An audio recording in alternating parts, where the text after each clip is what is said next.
বাংলাদেশের তিনটি প্রধান শহর ঢাকা, চট্টগ্রাম ও খুলনা এখন যেন অপরাধের রাজ্যে পরিণত হয়েছে।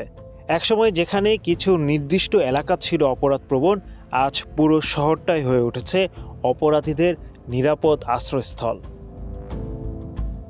ঢাকায় ২০২৫ সালের প্রথম ৬ মাসেই ৭,৮০০-র বেশি অপরাধের মামলা হয়েছে, গত বছরের তুলনায় যা ১৮% বেশি। সদরঘাট থেকে মুগদা, বাড্ডা থেকে মিরপুর, প্রতিটি এলাকায় এক ধরনের অদৃশ্য ভয় ঘোরাফেরা করছে।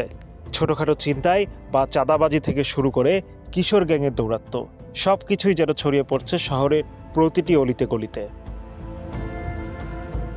মোহাম্মদপুরে আজও সক্রিয় কিছু পরিচিত নাম, যারা কিশোর গ্যাং নিয়ন্ত্রণ করে এলাকায় চাঁদাবাজি চালিয়ে যাচ্ছে।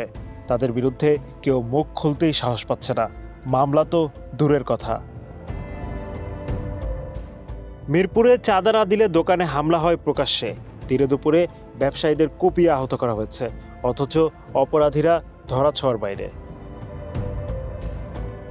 চট্টগ্রামের চিত্রটা আরও ভয়ঙ্কর। দেশের বাণিজ্যিক রাজধানী এখন পরিণত হয়েছে মাদক ও গ্যাং অপরাধের হটস্পটে। ১২০টি হত্যাকাণ্ড, ফুটপাত দখল, রাজনৈতিক গ্যাংয়ের ছত্রছায়া আর অলিতে গলিতে ইয়াবা ও আইসের মতো ভয়ঙ্কর মাদক, সব মিলিয়ে নগর জীবন বিষে উঠছে দিনকে দিন। শহরের কিশোরদের হাতেই এখন বই নয়, ধরা পড়ছে ছুরি, চাপাতি, এমনকি পিস্তল। এদের অনেকে মারামারি আর খুনোখুনিতে জড়িয়ে পড়ছে, আর পেছন থেকে সব কিছু নিয়ন্ত্রণ করছে স্থানীয় রাজনৈতিক প্রভাবশালীরা।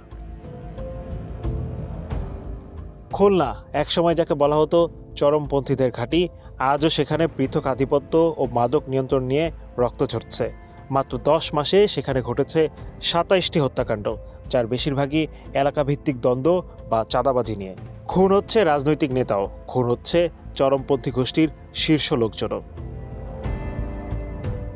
অপরাধ বিশ্লেষকদের মতে এই পরিস্থিতি শুধুমাত্র আইনশৃঙ্খলা বাহিনীর ব্যর্থতা নয়, এটা সামাজিক অবক্ষয়, রাজনৈতিক প্রশ্রয়, বিচারহীনতা ও তরুণদের উদ্দেশ্যহীনতার মিলিত ফল।